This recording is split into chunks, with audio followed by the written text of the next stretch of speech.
야, 선생 몸매 좋은데 오늘 밤 어때요? 교실 안에는 비웃음과 담배 냄새가 퍼져 있었습니다. 우리 반에 별난 아줌마 왔네. 학생들의 웃음소리가 귀를 찔렀고 누군가는 분필을 던져 그녀의 책상에 맞췄습니다. 그녀는 아무 말 없이 천천히 칠판에 글씨를 썼습니다. 순간 교실의 공기가 얼어붙었습니다. 창밖으로는 회색빛 교실 안으로 스며들었습니다. 그녀의 이름은 한서연. 겉보기엔 평범한 수학교사였지만 그 손목시계 안에는 707특임대의 문장이 새겨져 있었습니다. 작전명 블랙보드, 목표 학교 내부 정화. 그리고 그날 밤 이 학교의 어둠이 처음으로 흔들리기 시작했습니다. 구독, 좋아요, 알림 설정 부탁드립니다. 댓글에 지금 계신 곳을 적어주시면 제가 따뜻하게 인사드릴게요. 그럼 오늘의 이야기 속으로 들어가겠습니다. 오전 8시 50분, 봄비가 내리던 월요일 아침이었습니다. 서울 외곽의 한 낡은 고등학교 3학년 7반 교실 문이 삐걱거리며 열렸죠. 학생들의 시선이 일제히 문 쪽으로 향했습니다. 새로 부임한 수학교사가 들어선 순간이었습니다. 한서연 38살. 단정하게 묶은 머리와 검은색 정장 차림이었습니다. 그런데 학생들의 반응은 냉담했습니다. 아니, 냉담을 넘어 조롱에 가까웠죠. 또 누가 온 거야? 전교 꼴찌 반에? 뒷자리에서 누군가 낮게 중얼거렸습니다. 옆 학생이 킥킥거리며 받아쳤습니다. 늙은 아줌마 수학쌤이네. 어차피 한 달 못 버티고 나가겠지. 서연은 그 말들을 모두 들었습니다. 하지만 표정 하나 변하지 않았죠. 아니, 오히려 입가에 희미한 미소가 번졌습니다. 침착하게 교단으로 걸어간 서연은 가방을 내려놓고 천천히 칠판을 향해 돌아섰습니다. 분필을 집어든 손놀림이 능숙했습니다. 칠판에 또박또박 글씨가 새겨지기 시작했죠. 오늘의 공식은 폭력은 무지다. 교실이 순간 조용해졌습니다. 학생들은 영문을 몰라 서로를 쳐다봤습니다. 수학 공식치고는 너무 이상했으니까요. 서연은 분필을 내려놓고 천천히 학생들을 둘러봤습니다. 그 시선이 날카로웠습니다. 수학 문제를 풀 때보다 더 예리하고 더 정확한 시선이었죠. 제 이름은 한서연입니다. 앞으로 여러분의 수학을 담당하게 됐어요. 목소리는 부드러웠지만 그 안에 담긴 무게감은 달랐습니다. 학생들은 웅성거리기 시작했습니다. 첫 수업치고는 뭔가 이상한 분위기였으니까요. 하지만 서연은 개의치 않고 수업을 시작했습니다. 오늘은 2차 방 정식부터 시작할 거예요. 누가 나와서 풀어볼까요? 당연히 아무도 손을 들지 않았습니다. 이 반은 전교에서 가장 성적이 낮은 반이었으니까요. 공부에 관심 있는 학생은 단 한 명도 없었습니다. 서연은 예상했다는 듯 고개를 끄덕였습니다. 그럼 제가 풀어볼게요. 잘 보세요. 첫 수업은 그렇게 조용히 끝났습니다. 학생들은 시큰둥했고 서연은 담담했습니다. 하지만 뭔가 석연치 않은 공기가 교실에 남아 있었죠. 오후 6시 학교는 고요했습니다. 대부분의 교사들이 퇴근했고 학생들도 하나둘 집으로 돌아갔습니다. 3학년 7반 교실에는 불이 켜져 있었습니다. 서연은 혼자 남아 교실을 정리하고 있었죠.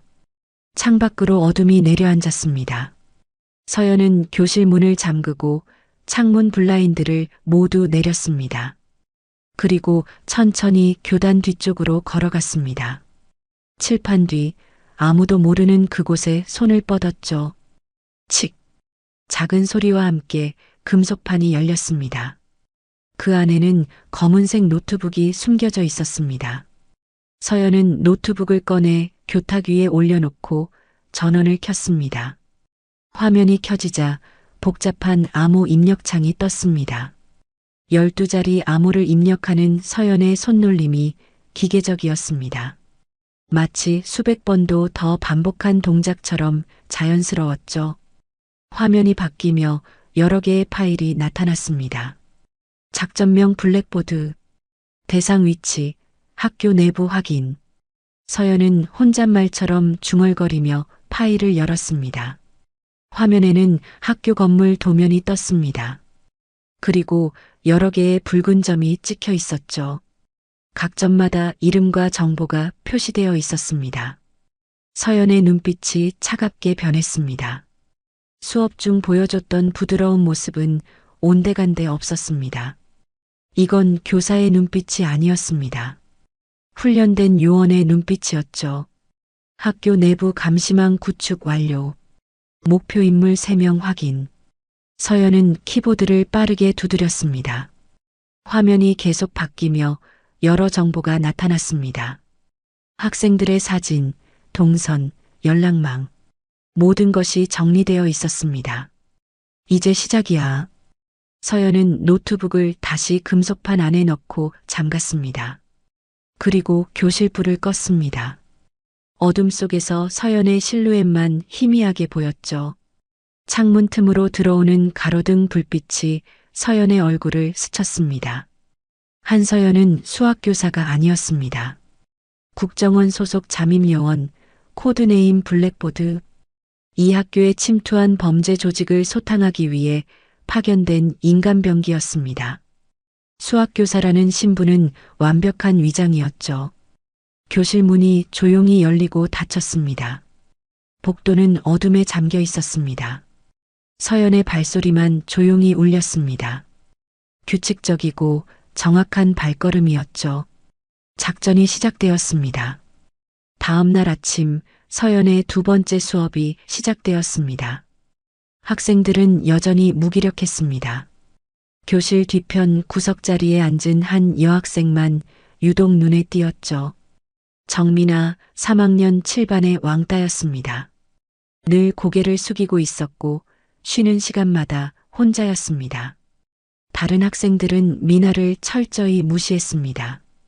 아니, 무시하는 정도가 아니었죠. 때로는 노골적으로 괴롭혔습니다. 서연은 수업 중에도 미나를 유심히 관찰했습니다. 미나는 다른 학생들과 달랐습니다. 수업에 집중했고 문제를 풀려고 노력했습니다. 비록 틀린 답이 많았지만 포기하지 않았죠. 자, 이 문제를 풀어볼까요? 서연이 칠판에 복잡한 도형 문제를 그렸습니다. 삼각형과 사각형이 겹쳐진 기하 문제였습니다. 학생들은 시큰둥했지만 미나는 공책에 뭔가를 열심히 적고 있었습니다.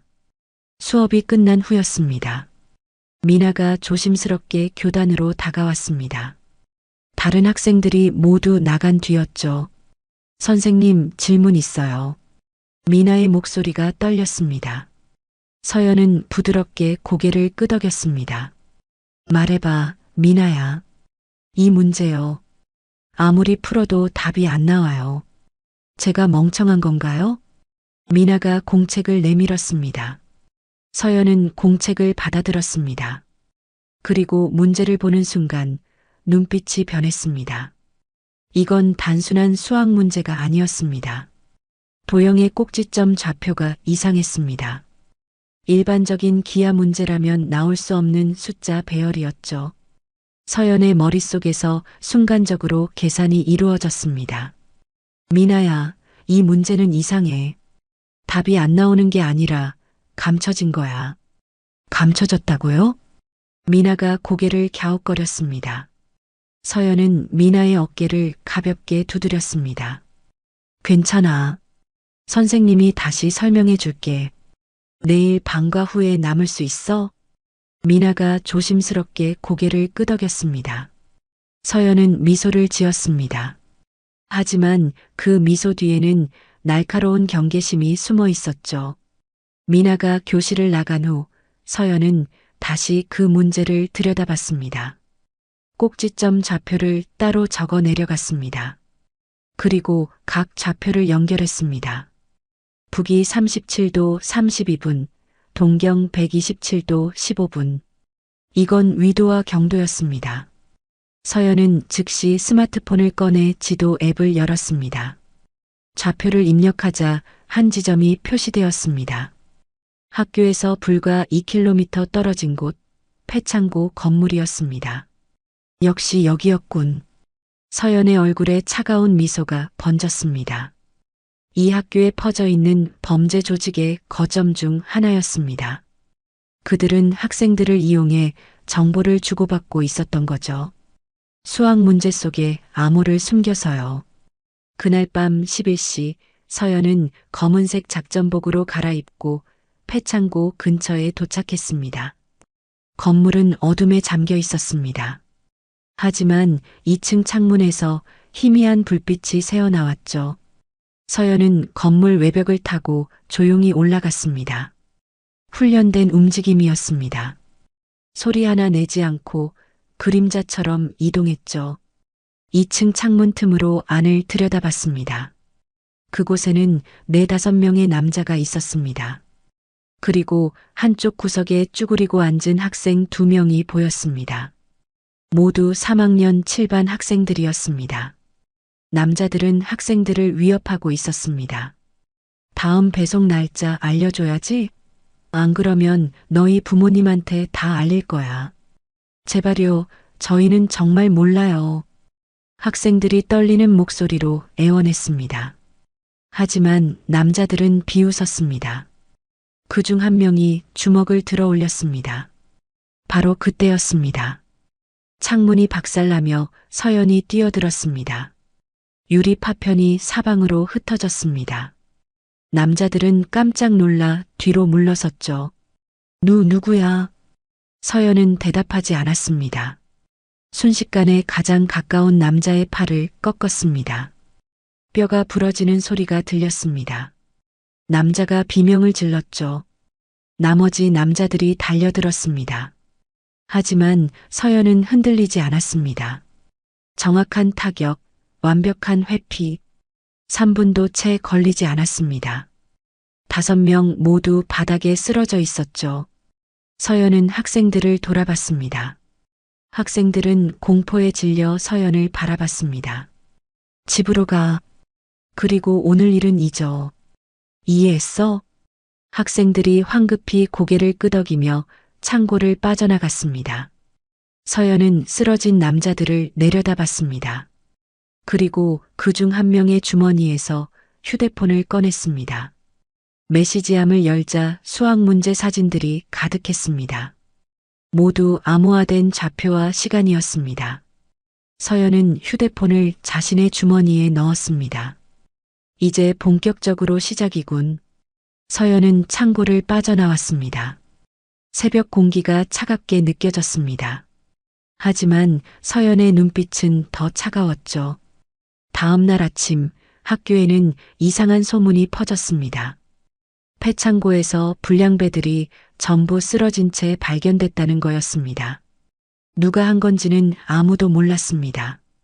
하지만 2 학생은 알고 있었습니다. 새로운 그 수학교사가 뭔가 다르다는 걸요. 폐창고 사건 이틀 후 학교는 술렁이기 시작했습니다. 하지만 더 큰 사건이 터졌죠. 누군가 학교 단체 채팅방에 영상 하나를 올렸습니다. 제목은 간단했습니다. 왕따 정민아 최신 버전. 영상 속에는 미나가 있었습니다. 화장실 구석에 몰린 채 4~5명의 학생들에게 둘러싸여 있었죠. 학생들은 미나의 머리에 물을 붓고 비웃었습니다. 왕따는 이래야 제맛이지. 사진 찍어. 얘 표정 봐. 미나는 울고 있었습니다. 하지만 아무도 도와주지 않았습니다. 영상을 찍는 학생들만 킥킥거리며 웃어댔죠. 영상은 삽시간에 퍼져나갔습니다. 3학년뿐 아니라 전교생이 봤습니다. 댓글은 더 잔인했습니다. 저거 완전 웃기네. 왕따 당할 만하네. 내일 또 찍어줘. 서연은 교무실에서 자신의 휴대폰으로 그 영상을 봤습니다. 화면을 보는 내내 표정이 굳어갔습니다. 옆자리에 다른 교사가 한숨을 쉬었습니다. 한 선생님, 7반이 또 사고 쳤어요. 왕따 문제가 심각한데 어떻게 해야 할지 모르겠어요. 교장 선생님은 뭐라고 하시나요? 조용히 넘어가래요. 괜히 학교 이미지만 나빠진다고. 서연은 아무 말도 하지 않았습니다. 그저 영상을 다시 한번 봤습니다. 영상 속 학생들의 얼굴이 선명하게 보였습니다. 모두 기억했습니다. 한 명도 빠짐없이요. 그날 오후 수업 시간 서연은 교실로 들어섰습니다. 학생들은 여전히 웅성거리고 있었습니다. 미나는 자리에 없었습니다. 아마 화장실에 숨어 있을 거였죠. 서연은 교탁에 가방을 내려놓았습니다. 그리고 조용히 학생들을 둘러봤습니다. 교실이 조용해졌습니다. 오늘은 수업 안 해요. 학생들이 수군거렸습니다. 서연은 손목시계를 천천히 풀었습니다. 시계를 교탁 위에 올려놓았죠. 그 순간 시계의 작은 버튼이 붉은색으로 변했습니다. 지금부터 3분 드릴게요. 영상 찍은 학생들, 교무실로 가세요. 학생들은 웃음을 터뜨렸습니다. 선생님 진심이에요? 우리가 왜요? 뒷자리에 한 남학생이 비웃었습니다. 그 순간 서연의 눈빛이 변했습니다. 차갑고 날카로운 눈빛이었습니다. 2분 30초 남았어. 서연은 교실 문을 향해 걸어갔습니다. 그리고 문을 잠갔습니다. 학생들의 웃음이 멈췄습니다. 뭔가 이상했으니까요. 선생님, 뭐 하시는 거예요? 2분. 서연은 창문 쪽으로 걸어갔습니다. 블라인드를 모두 내렸습니다. 교실이 어두워졌습니다. 학생들이 불안해하기 시작했죠. 야, 이거 진짜 이상한데? 선생님, 장난 그만하세요. 1분 30초. 서연이 교단으로 돌아왔습니다. 그리고 재킷을 벗었습니다. 재킷 안쪽에는 얇은 보호대가 착용되어 있었습니다. 학생들은 그제야 깨달았습니다. 이 교사가 보통 사람이 아니라는 걸요. 마지막 기회야. 1분. 학생들 중 몇 명이 자리에서 일어났습니다. 영상을 찍었던 학생들이었습니다. 그들은 문 쪽으로 다가갔지만 문은 잠겨 있었습니다. 30초. 서연이 움직였습니다. 순식간이었습니다. 가장 가까운 학생의 손목을 잡아 비틀었습니다. 학생이 바닥에 무릎을 꿇었습니다. 아프진 않았지만 움직일 수 없었죠. 시간 끝. 서연은 나머지 학생들을 향해 움직였습니다. 정확한 동작, 빠른 판단. 3분이 채 걸리지 않았습니다. 영상을 찍었던 5명 학생 모두 바닥에 주저앉아 있었습니다. 다친 학생은 아무도 없었습니다. 하지만 모두 겁에 질려 있었죠. 서연은 그들을 내려다봤습니다. 수학은 냉정한 계산이야. 하지만 정의는 감정이야. 서연은 손목시계를 다시 찾았습니다. 시계의 버튼이 다시 검은색으로 돌아왔습니다. 그리고 블라인드를 올렸습니다. 빛이 교실로 쏟아져 들어왔습니다. 교무실로 가. 지금 당장. 5명의 학생이 황급히 교실을 빠져나갔습니다. 나머지 학생들은 말 한마디 못하고 서연을 바라봤습니다. 충격과 공포가 뒤섞인 표정이었죠. 서연은 다시 재킷을 입었습니다. 그리고 평소처럼 차분한 목소리로 말했습니다. 자, 이제 수업 시작할까요? 오늘은 2차 함수입니다. 아무 일도 없었던 것처럼 수업이 진행되었습니다. 하지만 교실의 공기는 완전히 바뀌어 있었습니다. 학생들은 감히 떠들지 못했습니다. 서연의 한마디 한마디에 집중했죠. 수업이 끝나고 쉬는 시간, 학교는 발칵 뒤집혔습니다. 소문이 삽시간에 퍼졌습니다. 3학년 7반에 미친 여자 있대. 수학 선생님이 애들 3분 만에 제압했대. 대체 저 여자 정체가 뭐야? 복도를 지나가던 학생들은 서연을 보면 길을 비켰습니다. 교무실에 있는 교사들도 서연을 수군거렸습니다. 하지만 서연은 개의치 않았습니다. 그저 조용히 교무실 책상에 앉아 문제집을 풀고 있었습니다. 마치 아무 일도 없었다는 듯이요. 그날 저녁 학교 게시판에는 새로운 글이 올라왔습니다. 전설의 인간병기 등장. 학생들 사이에서 서연은 더 이상 평범한 수학교사가 아니었습니다. 누구도 함부로 대할 수 없는 전설이 되어버렸죠. 하지만 서연은 알고 있었습니다. 이건 시작에 불과하다는 걸요. 진짜 적은 아직 나타나지 않았으니까요. 3분 제압 사건 이후 학교는 완전히 달라졌습니다. 학생들은 서연을 보면 고개를 숙였고 복도에서 마주치면 벽에 붙었습니다. 하지만 한 학생만은 달랐습니다. 최강호 3학년 7반의 실세였습니다. 키 185cm의 단단한 체격, 학교 폭력 서클의 리더였죠. 강호는 서연의 소문을 듣고 비웃었습니다. 여자 하나가 뭘 어쩐다고. 강호는 오히려 서연을 찾아갔습니다. 방과 후 교실에 혼자 남아있던 서연 앞에 나타났죠. 뒤따라온 서너 명의 친구들도 있었습니다. 선생님, 잠깐 얘기 좀 할까요? 강호의 목소리에는 도전이 섞여 있었습니다. 서연은 책을 덮고 강호를 올려다봤습니다. 강호는 서연 앞 책상에 걸터 앉았습니다. 군대 얘기 그만하시죠. 여긴 전쟁터 아니잖아요. 강호가 비웃듯 말했습니다. 친구들도 킥킥거렸습니다. 하지만 서연은 전혀 흔들리지 않았습니다. 오히려 조용히 강호를 바라봤습니다. 아니, 여긴 내가 만든 전쟁터야. 서연의 목소리는 차분했지만 무게가 있었습니다. 강호의 웃음이 굳었습니다. 뭔가 이 여자가 다르다는 걸 본능적으로 느꼈죠. 재미있네요, 선생님. 그럼 저도 한번 해볼까요? 강호가 주먹을 쥐었습니다. 바로 그때였습니다. 서연의 손이 번개처럼 움직였습니다. 강호의 손목을 잡아 비틀었습니다. 강호가 신음을 삼켰습니다. 교실에서 폭력은 안 돼. 알았어? 서연이 손을 놓았습니다. 강호는 손목을 쓸어내리며 뒤로 물러났습니다. 친구들도 긴장한 표정이었죠. 강호는 이를 악물고 교실을 나갔습니다. 두고 봐요, 선생님. 하지만 서연은 강호의 뒷모습을 보며 멈춰 섰습니다. 강호의 목에 걸린 무언가가 눈에 들어왔기 때문입니다. 가느다란 은색 목걸이, 아니, 그건 목걸이가 아니었습니다. 군번줄이었습니다. 서연의 얼굴이 굳었습니다. 심장이 빠르게 뛰기 시작했습니다. 강호가 복도로 사라지자 서연은 황급히 자리에서 일어났습니다.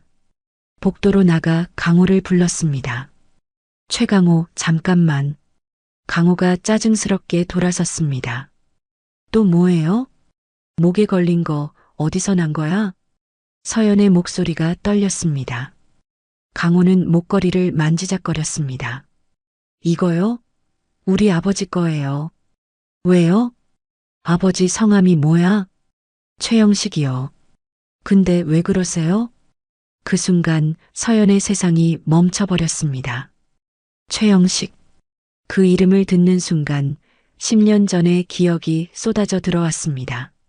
아프가니스탄 작전, 먼지 날리는 사막, 총성, 그리고 자신을 대신해 총을 맞고 쓰러진 전우. 바로 최영식 상사였습니다. 서연은 그 자리에 얼어붙었습니다. 눈앞에 이 불량 학생이 전우의 아들이라니. 강호는 이상하다는 표정으로 서연을 봤습니다. 선생님, 괜찮으세요? 얼굴이 하얘요. 서연은 가까스로 정신을 차렸습니다. 하지만 목소리가 나오지 않았습니다. 그저 고개만 끄덕였죠. 강호는 어색하게 웃으며 돌아섰습니다. 이상한 선생님. 강호가 계단을 내려갔습니다. 서연은 복도 난간을 붙잡고 섰습니다. 손이 떨렸습니다. 호흡이 거칠어졌습니다. 영식이 형의 아들이었어. 저 아이가.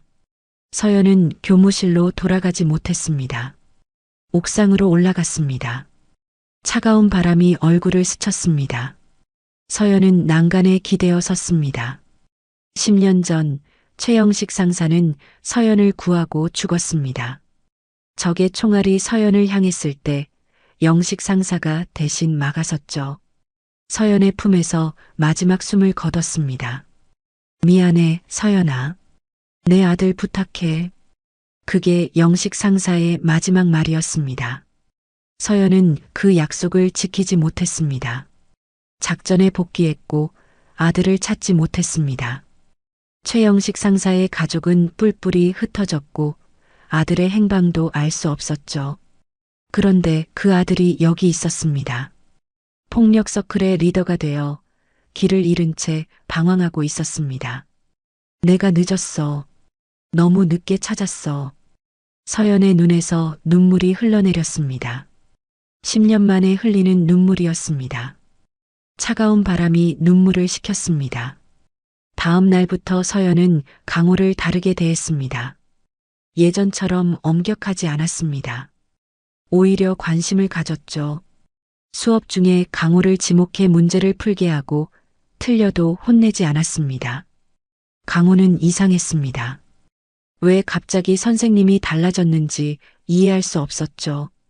친구들도 수군거렸습니다. 강호재, 선생님한테 찍혔나? 아니면 둘이 무슨 사이야? 하지만 강호는 그 관심이 싫지 않았습니다. 아니, 오히려 이상하게 마음이 편했습니다. 어릴 적 아버지가 자신을 바라보던 눈빛과 비슷했으니까요. 어느 날 방과 후 강호는 서연에게 다가갔습니다. 선생님, 왜 저한테 잘해주세요? 서연은 창밖을 보며 대답했습니다. 너한테 빚이 있어서. 저한테요? 처음 보는데요? 그래. 넌 모를 거야. 서연은 더 이상 말하지 않았습니다. 강호는 어리둥절했지만 더 묻지 않았습니다. 뭔가 깊은 사연이 있다는 걸 느꼈으니까요. 그날 밤 서연은 교실에 혼자 남아 군번줄 사진을 들여다봤습니다. 최영식 상사의 이름이 선명하게 새겨져 있었습니다. 서연은 사진을 가슴에 안았습니다. 형, 이제 제가 지킬게요. 늦었지만 반드시 지킬게요. 서연의 눈빛이 결연해졌습니다. 이제 이 작전은 단순한 임무가 아니었습니다. 전우에 대한 약속이었습니다. 일주일이 지났습니다. 서연은 강호를 주시하며 조금씩 다가갔습니다. 하지만 강호의 폭력 서클은 여전히 활동하고 있었습니다. 학교 뒤편 창고에서 약한 학생들을 괴롭히고 돈을 뜯고 폭력을 행사했죠. 그날은 비가 내리는 목요일이었습니다. 장대비가 쏟아지는 오후였습니다. 방과 후 서연은 교실에서 시험지를 채점하고 있었습니다. 그때 복도에서 소란스러운 소리가 들렸습니다. 살려주세요. 제발요. 서연이 복도로 나갔습니다. 한 남학생이 비에 흠뻑 젖은 채 복도를 뛰어오고 있었습니다. 1학년 학생이었습니다. 선생님, 정민아가 위험해요. 뭐라고? 지금 어디 있어? 학교 뒤편 창고요. 최강호 선배가 미나를 가뒀어요. 서연의 얼굴이 굳었습니다. 즉시 교무실로 달려가 재킷을 걸쳤습니다. 그리고 창고로 향했습니다. 빗속을 가로질러 달렸습니다. 창고는 학교 뒤편 구석에 있었습니다. 오래된 건물이었고 비가 새는 곳도 많았습니다. 서연이 문을 박차고 들어갔을 때 그곳에는 6명의 학생이 있었습니다. 강호와 그의 친구들, 그리고 구석에 쭈그리고 앉은 미나가 있었습니다. 미나의 얼굴은 눈물과 빗물로 범벅이었습니다. 이제 끝이야, 왕따야. 내가 선생님한테 일렀지? 강호가 주먹을 쥐고 미나에게 다가갔습니다. 바로 그 순간이었습니다. 최강호. 서연의 목소리가 창고에 울려 퍼졌습니다. 강호가 깜짝 놀라 돌아봤습니다. 문 앞에 서연이 서 있었습니다. 비에 젖은 머리카락, 차가운 눈빛. 마치 영화 속 장면 같았죠. 선생님, 여기 왜 왔어요? 내가 여기 있으니까. 서연이 천천히 안으로 걸어 들어왔습니다. 빗물이 신발에서 뚝뚝 떨어졌습니다. 강호의 친구들이 서연을 에워쌌습니다. 선생님, 여긴 선생님이 올 곳이 아니에요. 그냥 돌아가세요. 한 학생이 위협조로 말했습니다. 하지만 서연은 미동도 하지 않았습니다. 이 비는 작전 개시 신호야. 서연이 재킷을 벗었습니다. 그리고 바닥에 던졌습니다. 학생들이 어리둥절해하는 사이 서연이 움직였습니다. 첫 번째 학생의 다리를 걸어 넘어뜨렸습니다. 두 번째 학생의 팔을 비틀어 제압했습니다. 세 번째, 네 번째. 정확하고 빠른 움직임이었습니다. 밖에서는 비가 쏟아지고 번개가 쳤습니다. 번개빛이 창고 안을 비출 때마다 서연의 그림자가 길게 늘어났습니다. 마치 괴물처럼 보였죠. 강호는 충격에 빠졌습니다. 친구들이 순식간에 쓰러지는 걸 보며 얼어붙었습니다. 서연이 강호에게 다가왔습니다. 강호는 주먹을 휘둘렀습니다. 하지만 서연은 가볍게 피했습니다. 넌 전우의 아들이야. 서연의 목소리가 떨렸습니다. 강호는 멈칫했습니다. 뭐라고요? 내 아버지, 최영식 상사. 내가 그분을 알아. 강호의 눈이 커졌습니다. 비 내리는 소리만 창고에 울렸습니다. 서연은 천천히 말을 이었습니다. 내가 내 아버지를 지키지 못했어. 10년 전 아프가니스탄에서. 강호의 몸이 굳었습니다. 아버지 이야기를 꺼낸 사람은 처음이었습니다. 어머니도 친척들도 아버지 얘기를 하지 않았습니다. 그저 전쟁에서 돌아가셨다는 말만 들었죠. 선생님이 군인이었어요? 응. 내 아버지와 같은 부대였어. 그분은 날 구하고 돌아가셨어. 서연의 눈에서 눈물이 흘러내렸습니다. 빗물과 섞여 얼굴을 타고 흘렀습니다. 강호는 처음 보는 서연의 모습에 말문이 막혔습니다. 그날 내 아버지는 내 앞을 막아섰어. 총알이 날 향했는데 그분이 대신 맞았어. 내 품에서 돌아가시면서 마지막으로 하신 말이 있어. 뭐라고 하셨는데요? 내 아들 부탁한다고. 꼭 잘 키워달라고. 강호의 눈에서도 눈물이 흘러나왔습니다. 아버지의 마지막 순간을 처음 들었습니다. 아버지가 자신을 생각하며 죽었다는 걸 처음 알았습니다. 전 아버지가 절 버리고 간 줄 알았어요. 군대가 더 중요해서 저희를 떠난 줄 알았어요. 강호가 무릎을 꿇었습니다. 바닥에 주저앉아 소리내어 울었습니다. 서연은 강호의 어깨에 손을 올렸습니다. 아니야. 내 아버지는 마지막까지 너를 생각했어. 그분은 영웅이야. 창고 안은 울음소리로 가득 찼습니다. 밖에서는 비가 계속 쏟아졌습니다. 번개가 또 한 번 쳤습니다. 그 빛 속에서 서연과 강호는 서로를 마주 봤습니다. 선생님, 저 어떻게 해야 해요? 전 너무 많은 잘못을 했어요. 아직 늦지 않았어. 지금부터라도 바꾸면 돼. 서연은 강호를 일으켜 세웠습니다. 그리고 미나에게 다가가 손을 내밀었습니다. 미나는 떨리는 손으로 서연의 손을 잡았습니다. 이제 괜찮아. 선생님이 지켜줄게. 세 사람은 창고를 나왔습니다. 비는 여전히 쏟아졌습니다. 하지만 이상하게 그 비가 따뜻하게 느껴졌습니다. 마치 씻어내는 것 같았죠. 모든 죄와 상처를요. 강호는 그날 밤 집에 돌아가 어머니에게 모든 걸 털어놨습니다. 폭력 서클 이야기, 괴롭힌 학생들 이야기, 그리고 서연 선생님 이야기까지요. 어머니는 놀랐습니다. 그리고 강호를 꼭 안아줬습니다. 이제라도 깨달았으니 다행이야. 내 아버지가 하늘에서 기뻐하실 거야. 폭우가 내리던 그날 이후 강호는 변했습니다. 월요일 아침 강호는 학교에 일찍 왔습니다. 그리고 폭력 서클 멤버들을 불러 모았습니다. 학교 옥상이었습니다. 야, 최강호. 갑자기 왜 불러? 또 누구 패러 가? 친구 하나가 웃으며 물었습니다. 하지만 강호는 웃지 않았습니다. 진지한 표정이었죠. 아니, 오늘부터 우리 서클 해체한다. 순간 친구들이 멍해졌습니다. 뭔 소린가 싶었죠. 야, 너 미쳤어? 갑자기 무슨 소리야? 진심이야. 우리가 지금까지 한 짓들 다 잘못됐어. 강호의 목소리가 떨렸습니다. 친구들은 황당하다는 표정이었습니다. 가장 친한 친구가 앞으로 나섰습니다. 야, 최강호. 내가 그동안 얼마나 재미있게 놀았는데 갑자기 양심 생겼어? 그게 재미였어? 우리가 괴롭힌 애들 표정 봤어? 그게 재밌었냐고? 강호가 소리쳤습니다. 친구들이 주춤했습니다. 강호가 이렇게 화내는 건 처음이었으니까요. 내 아버지는 사람을 지키다 돌아가셨어. 근데 난 뭐 했어? 사람을 괴롭혔잖아.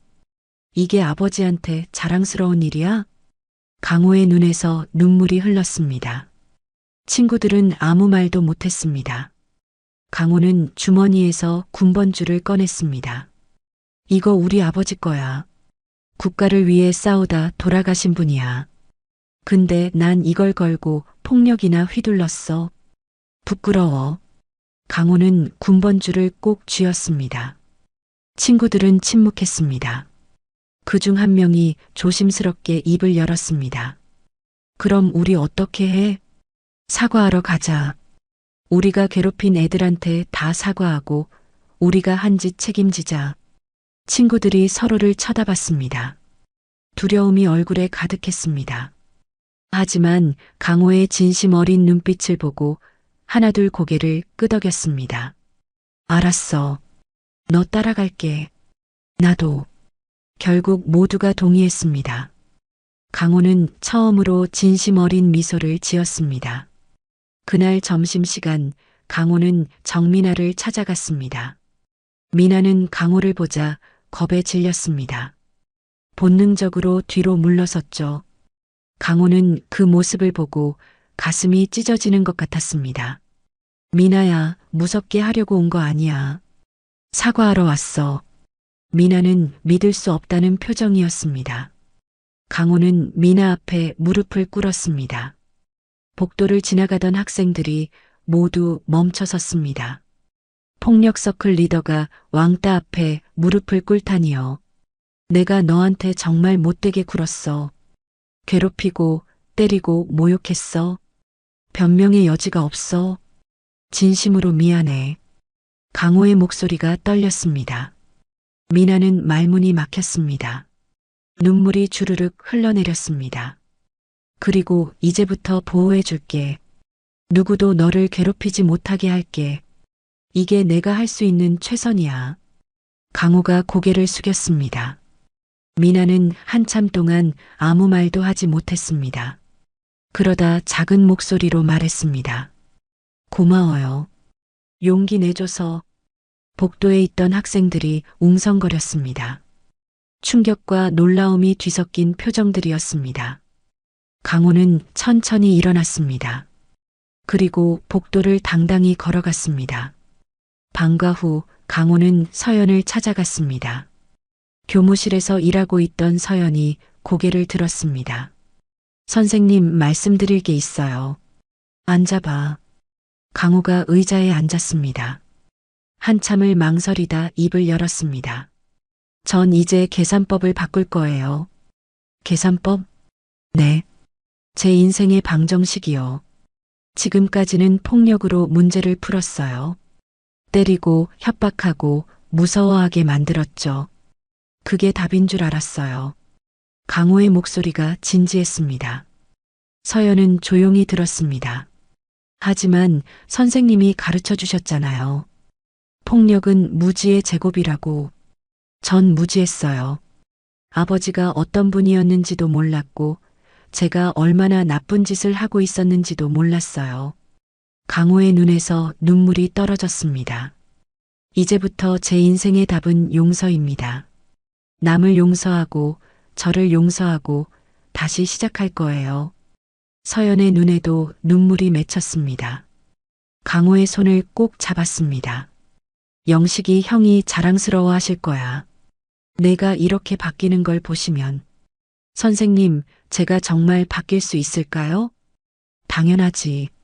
넌 이미 바뀌기 시작했어. 가장 어려운 첫걸음을 뗐잖아. 강호가 미소를 지었습니다. 진심 어린 미소였습니다. 서연도 함께 웃었습니다. 선생님, 하나만 여쭤봐도 돼요? 물어봐. 선생님은 왜 교사가 되셨어요? 군인이셨잖아요. 서연은 창밖을 바라봤습니다. 석양이 지고 있었습니다. 속죄하려고, 내 아버지를 지키지 못한 죄를 갚으려고, 그리고 다른 아이들을 지키려고. 선생님 잘못이 아니에요. 전쟁이었잖아요. 아니야. 내가 더 빨랐어야 했어. 더 강했어야 했어. 그랬다면 내 아버지가 날 구할 필요가 없었을 거야. 서연의 목소리가 떨렸습니다. 강호는 서연의 손을 꼭 잡았습니다. 선생님, 아버지는 선택하신 거예요. 선생님을 살리기로요. 그게 아버지의 뜻이었어요. 그러니까 선생님도 용서하세요. 자신을요. 서연은 강호를 바라봤습니다. 18살 소년의 눈빛이 어른보다 성숙했습니다. 서연은 고개를 끄덕였습니다. 고마워, 강호야. 내가 날 용서해줘서. 두 사람은 한참 동안 말없이 앉아 있었습니다. 석양빛이 교무실을 따뜻하게 비쳤습니다. 오랜 상처가 조금씩 아물어가는 순간이었습니다. 그날 저녁 강호는 집에 돌아가 아버지 사진 앞에 섰습니다. 오랜만에 꺼낸 사진이었습니다. 군복을 입은 아버지가 환하게 웃고 있었죠. 아버지, 이제 제대로 살게요. 아버지, 자랑스러운 아들이 될게요. 강호는 사진을 꼭 안았습니다. 그리고 조용히 울었습니다. 하지만 이번에는 후회의 눈물이 아니었습니다. 희망의 눈물이었죠. 한 달이 흘렀습니다. 강호의 변화는 학교 전체를 바꿔놓았습니다. 폭력 서클은 완전히 해체되었고 강호는 매일 봉사활동을 했습니다. 괴롭혔던 학생들을 도와주고 청소도 자발적으로 했습니다. 졸업식이 다가왔습니다. 2월의 마지막 금요일 학교 운동장에는 졸업식 준비가 한창이었습니다. 강호는 졸업 가운을 입고 거울을 봤습니다. 가슴에는 아버지의 군번줄이 빛나고 있었죠. 아버지, 오늘 제 졸업식이에요. 자랑스럽게 졸업할게요. 강호가 중얼거렸습니다. 그때 어머니가 방으로 들어왔습니다. 강호야, 준비 다 됐니? 네, 엄마. 가요. 모자는 함께 학교로 향했습니다. 하늘은 흐렸습니다. 곧 비가 올 것 같았죠. 오전 10시 졸업식이 시작되었습니다. 학생들과 학부모들이 운동장을 가득 채웠습니다. 서연도 다른 교사들과 함께 단상에 앉아 있었습니다. 강호를 바라보며 미소를 지었습니다. 강호도 서연을 보고 고개를 숙여 인사했죠. 교장 선생님의 축사가 이어졌습니다. 학생 대표 연설도 있었습니다. 평화로운 졸업식이었습니다. 그런데 바로 그때였습니다. 운동장 정문이 박살났습니다. 검은색 승합차 2대가 난입했습니다. 사람들이 비명을 질렀습니다. 차에서 5명의 남자가 내렸습니다. 모두 검은 정장을 입고 있었죠. 최강호, 어디 있어? 그중 한 남자가 소리쳤습니다. 덩치가 크고 흉터가 얼굴에 가득한 남자였습니다. 강호의 얼굴이 창백해졌습니다. 박기성, 강호가 중얼거렸습니다. 서연이 재빨리 자리에서 일어났습니다. 박기성, 지역 조직폭력배 두목이었습니다. 그리고 서연이 추적하던 범죄 조직의 핵심 인물이었죠. 내 아들이 우리 사업을 망쳤다고? 내 부하들을 경찰에 넘겼다고? 오늘 여기서 끝내주지. 박기성이 재킷을 열었습니다. 허리춤에 권총이 보였습니다. 학부모들이 비명을 지르며 도망치기 시작했습니다. 혼란이 일었죠. 강호가 앞으로 나섰습니다. 박기성, 이건 저와 당신 사이 문제잖아요. 다른 사람들은 보내주세요. 닥쳐. 내가 감히 나한테 명령해? 박기성이 권총을 꺼냈습니다. 강호를 겨냥했습니다. 바로 그 순간이었습니다. 천둥 소리가 울렸습니다. 그리고 비가 쏟아지기 시작했습니다. 폭우였습니다. 사람들이 우왕좌왕했습니다. 서연이 단상에서 뛰어내렸습니다.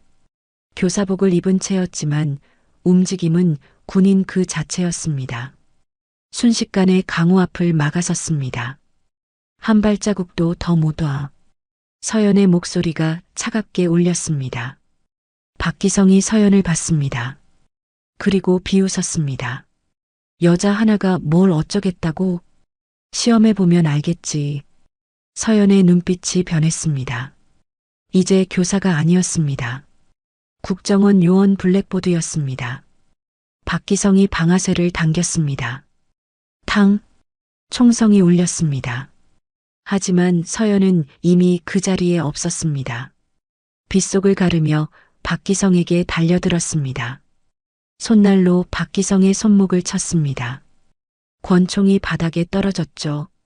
나머지 남자들이 달려들었습니다. 서연은 비를 맞으며 싸웠습니다. 정확한 타격, 빠른 회피, 마치 춤을 추는 것 같았습니다. 한 명을 무릎으로 제압하고 다른 한 명을 팔꿈치로 쓰러뜨렸습니다. 세 번째 남자가 무기를 들고 덤볐습니다. 서연은 무기를 피하고 남자의 다리를 걷어찼습니다. 비가 계속 쏟아졌습니다. 서연의 머리카락이 얼굴에 달라붙었습니다. 하지만 눈빛만은 흔들리지 않았습니다. 박기성이 다시 권총을 집으려 했습니다. 서연이 그보다 빨랐습니다. 박기성의 손을 밟아버렸습니다. 박기성이 비명을 질렀습니다. 이건 수학의 마지막 문제야. 모든 폭력의 결과를 0으로 만드는 법. 서연이 박기성의 멱살을 잡았습니다. 그리고 단숨에 넘어뜨렸습니다. 박기성이 진흙 바닥에 쓰러졌습니다. 바로 그때 경찰 사이렌 소리가 들렸습니다. 여러 대의 경찰차가 학교로 들어왔습니다. 서연이 미리 신고해둔 거였습니다. 경찰들이 박기성과 그의 부하들을 체포했습니다. 서연은 비를 맞으며 그 광경을 지켜봤습니다. 호흡이 거칠었지만 표정은 평온했습니다. 강호가 서연에게 달려왔습니다. 선생님, 괜찮으세요? 괜찮아. 너는? 네, 저도요. 선생님 덕분에. 그때 한 무리의 기자들이 나타났습니다. 카메라를 들고 서연을 찍기 시작했습니다. 서연은 당황했습니다. 국정원 요원이 학교에 잠입해 범죄 조직을 소탕했다는 게 사실입니까? 기자가 마이크를 들이밀었습니다. 서연은 아무 말도 하지 않았습니다. 하지만 침묵이 답이었죠. 뉴스 속보가 떴습니다. 국정원 여성 요원 졸업식장에서 조폭 소탕 서연의 정체가 완전히 드러났습니다. 학생들은 충격에 빠졌습니다. 수학 선생님이 요원이었어? 완전 영화잖아. 서연은 비를 맞으며 운동장 한가운데 서 있었습니다. 교사복이 흠뻑 젖었지만 꼿꼿이 서 있었습니다. 마치 전사 같았죠. 강호가 서연에게 다가가 우산을 씌워줬습니다. 선생님, 이제 어떻게 되는 거예요? 작전이 끝났어. 곧 떠나야 해. 떠나신다고요? 강호의 목소리가 떨렸습니다. 서연은 강호의 어깨를 두드렸습니다. 넌 이제 혼자서도 잘할 수 있어. 아버지가 지켜보고 계실 거야. 강호의 눈에서 눈물이 흘렀습니다. 비와 섞여 얼굴을 타고 흘렀습니다. 선생님, 감사했어요. 선생님이 아니었으면 전 아직도 길을 잃고 헤맸을 거예요. 천만에. 내가 스스로 찾은 거야. 두 사람은 빗속에서 포옹했습니다. 주변 사람들이 그 모습을 지켜봤습니다. 감동적인 장면이었습니다. 그날 저녁 뉴스에는 서연의 모습이 크게 보도되었습니다. 폭우 속에서 혼자 5명을 제압한 장면, 학생을 지키는 모습, 모든 채널에서 다뤘습니다. 현대판 영웅, 교단의 전사 언론은 서연을 찬양했습니다. 하지만 서연은 그 모든 관심이 부담스러웠습니다. 졸업식 사건 일주일 후 학교는 완전히 변했습니다. 언론에 관심이 쏟아졌고 3학년 7반은 기적의 반이라고 불렸습니다. 전교 꼴찌였던 반이 범죄 조직을 무너뜨리고 학생들이 변화했으니까요. 강호는 자수했습니다. 경찰서에 가서 자신이 저질렀던 폭력 사건들을 모두 고백했습니다. 처벌을 받았지만 선처되어 사회봉사 명령을 받았습니다. 강호는 매주 주말 지역 아동센터에서 아이들을 가르쳤습니다. 정민아는 달라졌습니다. 더 이상 고개를 숙이고 다니지 않았습니다. 당당해졌죠. 수학 실력도 눈에 띄게 늘었습니다. 서연이 남긴 문제집을 열심히 풀었거든요. 미나는 전국 수학 올림피아드에 도전장을 냈습니다. 하지만 서연은 학교에 없었습니다. 졸업식 다음 날 조용히 사라졌습니다. 교무실 책상은 깨끗이 정리되어 있었고 개인 물품은 하나도 남아있지 않았습니다. 학생들은 아쉬워했습니다. 제대로 된 작별 인사도 못했으니까요. 하지만 모두 이해했습니다. 서연이 특별한 사람이라는 걸, 평범한 교사가 아니었다는 걸요. 어느 화창한 봄날 오후였습니다. 강호는 학교를 찾았습니다. 졸업은 했지만 가끔 학교에 와서 후배들을 도와주곤 했습니다. 3층 복도를 걷다가 7반 교실 앞에 멈춰 섰습니다. 문이 열려 있었습니다. 강호는 안을 들여다봤습니다. 그리고 놀랐습니다. 칠판에 뭔가 적혀 있었으니까요. X 더하기 Y는 정의. 서연의 글씨체였습니다. 강호는 교실로 들어갔습니다. 칠판 앞에 서서 그 문장을 읽고 또 읽었습니다. 입가에 미소가 번졌습니다. 교탁 위에는 작은 상자가 놓여 있었습니다. 강호의 이름이 적혀 있었죠. 강호는 조심스럽게 상자를 열었습니다. 안에는 편지 한 장과 작은 배지가 들어 있었습니다. 배지에는 태극기와 별이 새겨져 있었습니다. 아버지가 받았던 무공훈장 복제품이었습니다. 강호는 배지를 손에 쥐고 편지를 펼쳤습니다. 강호에게 내 아버지는 진정한 영웅이었어. 그리고 너도 이제 영웅이 되어가고 있어. 앞으로도 바른 길을 걸어. 아버지가 자랑스러워 하실 거야. 언젠가 다시 만나자. 한서연. 강호의 눈에서 눈물이 흘렀습니다. 하지만 슬픈 눈물이 아니었습니다. 감사의 눈물이었죠. 강호는 배지를 가슴에 안았습니다. 선생님, 꼭 다시 만나요. 그때는 제가 멋진 사람이 되어 있을게요. 강호는 칠판의 문장을 사진으로 찍었습니다. 그리고 교실을 나왔습니다. 복도에는 따뜻한 햇살이 비치고 있었습니다. 한편 서울국정원 본부에서는 보고회가 열리고 있었습니다. 서연은 정장을 입고 회의실에 앉아 있었습니다. 상관들 앞에서 작전 보고를 마쳤습니다. 작전명 블랙보드 성공적으로 완료했습니다. 범죄 조직 일망타진, 학생 전원 생존. 수고했네, 요원. 하지만 신분 노출은 아쉽군. 부장이 말했습니다. 서연은 고개를 끄덕였습니다. 죄송합니다. 하지만 후회는 없습니다. 알겠네. 다음 임무 준비하게. 해외 파견 작전 일세. 서연은 경례를 하고 회의실을 나왔습니다. 복도를 걷다가 창밖을 바라봤습니다. 멀리 학교들이 보였습니다. 어디선가 강호와 학생들이 열심히 살고 있겠죠. 잘 지내, 애들아. 서연이 중얼거렸습니다. 그리고 다시 걸었습니다. 새로운 임무를 향해서요. 몇 달 후 정민아는 전국 수학 올림피아드에서 은상을 받았습니다. 시상식에서 민아는 소감을 밝혔습니다. 한서연 선생님께 이 상을 바칩니다. 선생님이 가르쳐 주셨어요. 포기하지 않으면 답은 나온다고요. 방송을 통해 그 소식이 전해졌습니다. 해외 어느 나라에서 임무 중이던 서연도 그 뉴스를 봤습니다. 호텔방에서 혼자 텔레비전을 보며 미소 지었습니다. 잘했어, 미나야. 강호는 대학에 진학했습니다. 사회복지학과를 선택했습니다. 어려운 청소년들을 돕고 싶었거든요. 첫 학기를 마치고 여름방학이 되었을 때 강호는 다시 고등학교를 찾았습니다. 후배들에게 자신의 이야기를 들려줬습니다. 어떻게 잘못된 길을 걸었는지, 어떻게 돌아왔는지, 그리고 한서연 선생님에 대해서요. 여러분, 선생님은 말씀하셨어요.